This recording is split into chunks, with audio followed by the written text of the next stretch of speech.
Bonjour, alors on va vous montrer comment nous faisons les macarons au chocolat. Donc pour commencer, il faut préparer le fourrage, c'est une ganache au chocolat. Donc j'ai mis 200 ml de crème entière, 400 g de chocolat, 25 g de beurre et une petite pointe de sel parce que ça exauce aussi le goût dans les pâtisseries. Donc Mariam est en train de mélanger. Quand le mélange sera homogène, on pourra le réserver au frigo. Et quand il sera prêt, on le fouettera un petit peu pour lui donner un petit peu plus d'onctuosité. Donc moi je vais mélanger mes ingrédients là. Ils sont là. Donc j'ai préparé mes œufs en neige. Donc mes quantités sont assez importantes parce que je vais en faire beaucoup aujourd'hui. J'ai 500 g de poudre d'amande. Donc 12 œufs battus en neige avec aussi du sucre glace. Donc en fait c'est un peu de la meringue. Il faut que vous obteniez un résultat très ferme et que la préparation ait un aspect nacré. J'ai préparé du cacao pour enfants, 100 g environ, et j'ai du cacao amer fourni par notre voisin de la Martinique, du vrai, que je vais râper pour mettre dans la poudre d'amande. Et il faut le double de sucre glace par rapport à la poudre d'amande. Donc 500 g de poudre d'amande, 1 kg de sucre glace. Je sais, c'est énorme, mais quand on essaye de réduire, ça ne donne plus cet effet coquet et meringué qu'on connaît au macaron. J'ai utilisé dans les 1 kg de sucre glace une partie pour les œufs. Tous les 3 œufs, j'ai ajouté 50 g de sucre glace pour pouvoir monter les œufs et en faire des œufs meringués. L'autre petit truc à savoir, c'est que si vous voulez faire une quantité moindre, il vous faudra 125 g de poudre d'amande, 3 œufs et donc 250 g de sucre glace. Voilà, c'est moitié-moitié en fait. Non, pour une part, il faut 2 parts de sucre glace. Donc, ceux qui veulent un truc hyper parfait, il faut tamiser la poudre d'amande. Moi je ne le fais pas parce que je ne cherche pas spécialement à ce qu'ils aient un aspect hyper lisse. Et puis je n'ai pas envie de perdre de l'amande. Je ne trouve pas ça nécessaire. Ensuite, on incorpore le sucre glace. Voilà.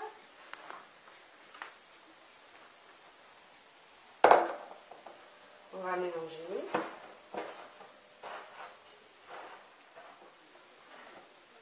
Donc, je mets le cacao.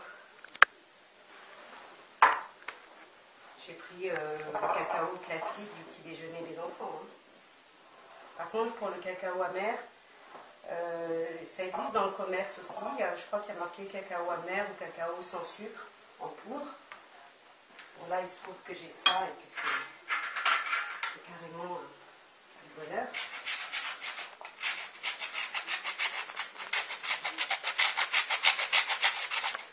Alors, ce ne sont pas des macarons tout chocolat, parce qu'il y a une recette où il y a du chocolat dans la pâte.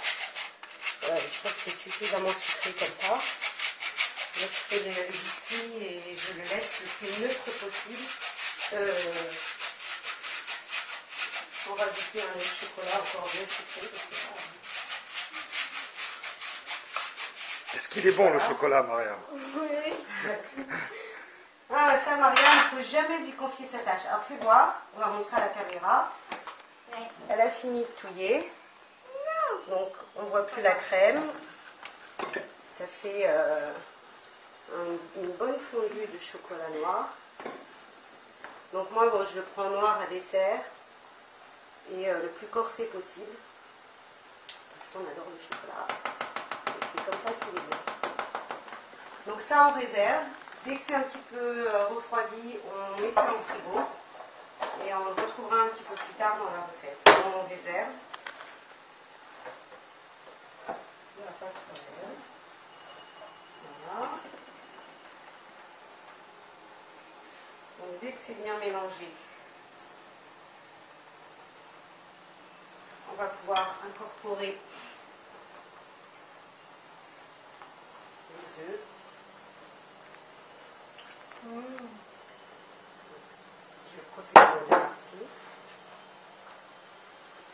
Donc Donc on essaye de ne pas trop les écraser, donc on fait un petit mouvement comme ça en rond. Normalement ça devrait suffire. Et on doit travailler la pâte jusqu'à ce qu'on puisse l'étirer en ruban. C'est la dernière chose à savoir, enfin pour le mélange en tout cas. Ensuite on verra pour la confection du petit macaron. Voilà. Donc là, je ne sais pas si on le voit à la caméra.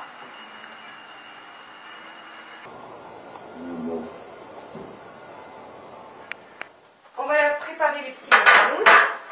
Vous prenez votre plat pour le four avec une feuille de papier sulfurisé ou de papier comme ça permanent, ce qui équivaut au papier sulfurisé. Je n'utilise pas de poche à douille. Comme ça, on a la recette. Tu as quoi dans les mains là? Alors, j'ai pris 2 petites cuillères. Je vais vous montrer comment je fais sans poche à douille. Donc, je prends une cuillère à café de la pâte, un petit tourbillon comme ça avec la pointe de ma cuillère, et je lâche. Si vous voulez des ronds absolument parfaits, utilisez une poche à douille. Moi, je n'en ai pas, puis je trouve ça bien aussi d'avoir une recette qui est un peu plus réaliste. On n'est pas tous hyper équipés pour la pâtisserie comme ça. Voilà.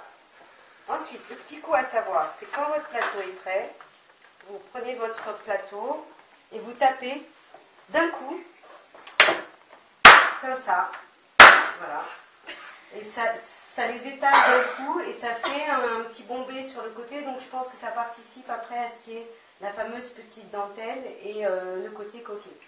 Alors c'est là où il vaut mieux préparer tous vos plateaux à l'avance. C'est que maintenant il faut laisser macaronner ou sécher les macarons pendant le plus de temps possible. Avec un idéal un minimum d'une demi-heure. Là je vais les laisser peut-être bien plus longtemps. Mais plus vous les laissez, mieux c'est, ça va créer une petite croûte sur le dessus.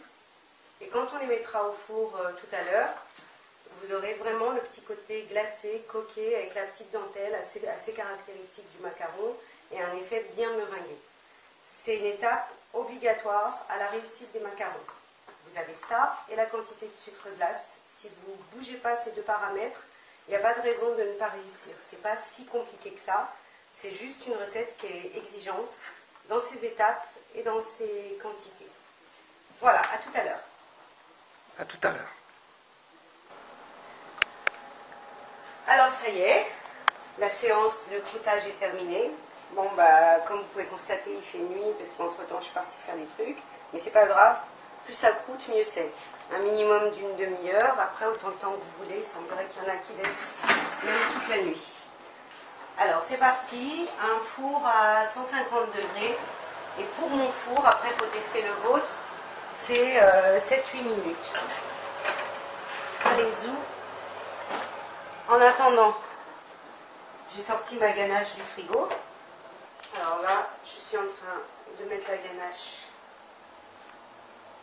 dans mon petit robot pour la fouetter. Donc c'est un fouet. Ça peut être fait à la main, hein, comme monter les œufs en neige. Bonjour l'huile de coude. Voilà. C'est parti. Alors ça y est, j'ai fouetté ma ganache. Donc, viens voir Fred. Ça permet d'obtenir une texture qui serait presque mousse au chocolat. Voilà. Ce qui va rendre le résultat plus onctueux encore. Je ne l'avais pas fait jusqu'ici. Et en pensant que c'était de la crème et du chocolat, je me suis dit qu'on pouvait la fouetter et que ce serait pas mal. Et c'est pas mal du tout. Bon, on perd un peu de chocolat. Voilà. Allez, viens, amour.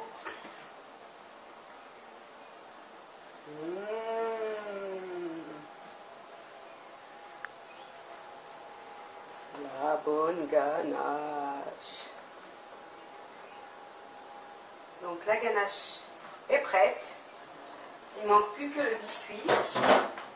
On se retrouve dès qu'ils sont prêts et je vous montre de quoi ils doivent avoir l'air à la sortie du four.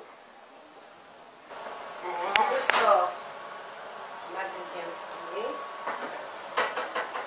Donc venez bien voir Fred que je vous montre.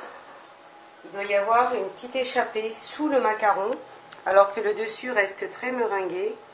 Ça fait une petite dentelle tout autour. Et c'est la forme typique du macaron. Et c'est le sucre qui fait meringue et c'est le croûtage qui permet qu'il y ait une petite coulée en dessous. Donc on va en monter. Alors, on va en décoller deux petites paires. Donc il vous faut une spatule. Vous venez sous le biscuit et vous glissez comme ça. Normalement ça se décolle très très bien. Voilà. Attendre un tout petit peu que ça refroidisse à la sortie du four parce qu'à ce moment-là ils sont encore un petit peu trop moelleux. Donc je prends 4 moitiés que je vais retourner sur une assiette. Voilà. Pour vous montrer juste le final. Une fois que je les ai mis à l'envers, il suffit de récupérer une noisette de ganache. Donc celui-là, il va être bien fourré. Et les mettre au centre d'une des moitiés du biscuit. Voilà.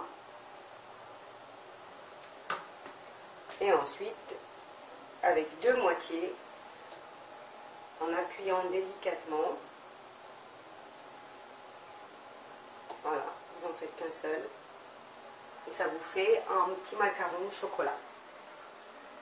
Alors les macarons se conservent très très bien. Je pense que c'est jusqu'à 1 mois, mais bon, c'est quasi impossible que ça dure jusque là. Mais ils sont bien meilleurs le lendemain. Et même le surlendemain, je trouve bien plus fameux. Bon, le jour même, c'est très très bon aussi. Mais si vous avez la patience d'attendre un jour ou 2 avant de les consommer, ils deviennent vraiment délicieux. Et voilà. Au revoir.